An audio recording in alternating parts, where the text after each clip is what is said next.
എന്റെ ഉമ്മ പെങ്ങന്മാരെ 5 നേരത്തെ നിസ്കാരത്തിൽ ഒരു വിട്ടുവീഴ്ചയും ഇല്ല.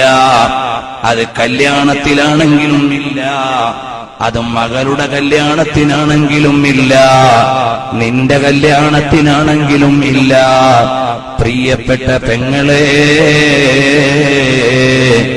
നിന്നെ വിവാഹം ചെയ്തയക്കുന്ന ദിവസം നീ ളുഹർ നിസ്കരിച്ചിട്ടുണ്ടോ?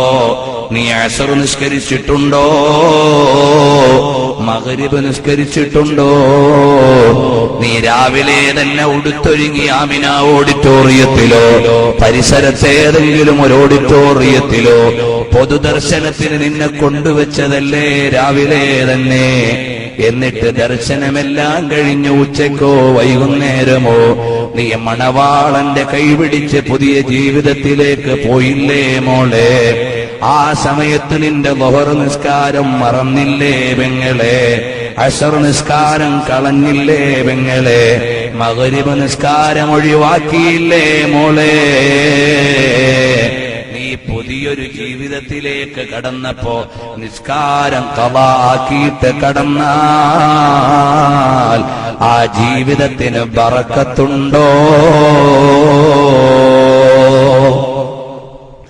മുസ്ലിയാരി നിക്കാഹ് കഴിഞ്ഞിട്ട് ബാറക്കല്ലാഹു ലക്കുമാ വബാറക അലൈക്കുമാ ദുആ ഇരുന്നിട്ടുണ്ട്. മണവാളൻ ചിലപ്പോ പള്ളിയിലാണ് നിക്കാഹെങ്കിൽ 2 റക്അത്ത് കമന്ന് വീണിട്ടുണ്ട്. പെണ്ണെ, നിന്റെ ളുഹറന്നില്ല, അസ്റന്നില്ല, മഗ്രിബില്ല. നീയൊരു പുതിയ ജീവിതത്തിനിറങ്ങിയതല്ലേ പെങ്ങളെ? അല്ലാഹുവിന്റെ കാരുണ്യം നിന്റെ ജീവിതത്തിൽ ഉണ്ടാകുമോ മോളെ? ആലോചിക്കാൻ നിനക്ക് കഴിഞ്ഞില്ല അല്ലേ? ഇനി വിവാഹിതരാകാനുള്ള പെണ്ണന്മാരെ, നിങ്ങൾക്കൊരു നിഷ്ഠ വേണം. വിവാഹത്തിന്റെ അന്നാണെങ്കിൽ പോലും നീ നിസ്കരിക്കേണ്ടവളാണെങ്കിൽ ഒരു വഖത്ത് നിസ്കാരമോ ഖളാക്കാൻ ജീവനുള്ളിടത്തോളം കാലം നിനക്ക് പഴുതില്ല. അത് കോളേജിൽ പഠിക്കാൻ പോയതാ മുസ്ലിയാരെ, നിസ്കാരത്തിൽ നിന്ന് എക്സ്ക്യൂസ് ഇല്ല. പരീക്ഷയ്ക്ക് പോയതാണ്, നിസ്കാരത്തിൽ നിന്ന് ഒഴിവില്ല.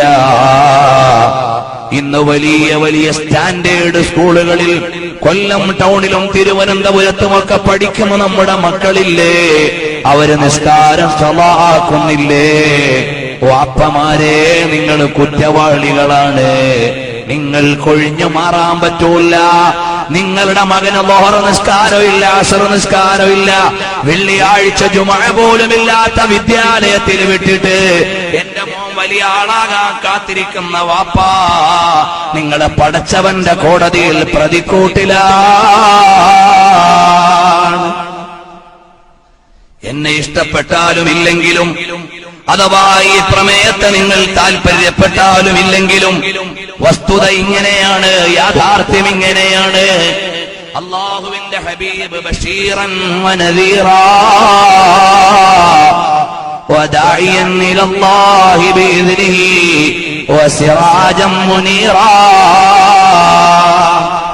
അല്ലാഹുവിന്റെ ഹബീബ് താക്കീതാണ്, സുവിശേഷമാണ്. അപകടമുണ്ട്, പെടല്ലേ എന്ന് പറയുന്ന നേതാവ്. സദ്യയുണ്ട്, നഷ്ടപ്പെടല്ലേ എന്ന് ഓർമ്മപ്പെടുത്തുന്ന നേതാവ്. അതാണ് ബഷീറും നദീറും എന്ന് പറഞ്ഞാൽ. ആ നേതാവിന്റെ സ്തുതിപാഠങ്ങൾ പറയുന്ന പ്രകീർത്തന വേദിയിൽ നിന്ന് നിസ്കാരം നിത്യമായും പരിപാലിക്കാത്ത ആരെങ്കിലും എന്റെ ഈ സദസ്സ് ശ്രദ്ധിക്കുന്നുണ്ടെങ്കിൽ, വിശ്വാസികളെ, ഹൃദയത്തിന്റെ അടിത്തട്ടിൽ നിന്ന് പറയട്ടെ, അല്ലാഹുവിന്റെ ഹബീബ് അവിടുത്തെ സമ്മതം വേണോ, പ്രിയം വേണോ? നിസ്കാരം ഒഴിവാക്കല്ലേ. നിസ്കാരം ഒഴിവാക്കൽ ഒരു ഭയമില്ലാത്ത കാലമായി മാറി. ചെറിയ ചെറിയ കാരണങ്ങളാൽ നിസ്കാരത്തിൽ നിന്ന് അശ്രദ്ധരായി പോകുന്നവർ, അല്ലാഹു നമ്മളെ കാത്തുരക്ഷിക്കുമാറാകട്ടെ. അവസാനത്തെ വഖത്ത് നിസ്കാരം പോലും ഖളാ ആകാതെ മരിക്കുവാൻ അല്ലാഹു നമുക്ക് തൗഫീഖ് നൽകുമാറാകട്ടെ.